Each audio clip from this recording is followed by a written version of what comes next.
Hello everyone, this is Mahbub from a private commercial bank.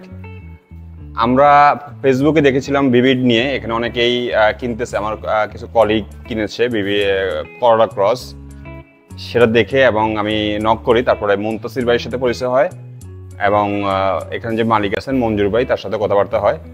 তারপর আমরা খুঁজতেছিলাম যে আমাদের দুজনের পছন্দের কালার, দেখতে বুঝতে পারছেন আমি ব্ল্যাক আর উনি ওয়াইন বা রেড ওয়াইন। সো আমাদের গাড়িটা আপনারা দেখেন, this is wine and this is black, so we call it wine. So এটা আমার খুব ভালো লাগছে। এখানে এটা ব্র্যান্ড নিউ 2024-এর, বলা যায় 0 মাইলেজ। আপনাদের যদি পছন্দের গাড়ি থাকে, পছন্দের যে কোনো বিষয় নিয়ে আপনারা বিবিডে আসতে পারেন। আশা করি আপনারা ঠকবেন না, আপনাদের পছন্দেরটাই পাবেন এবং কম প্রাইসে ভালো মানের জিনিস পাবেন। Thank you.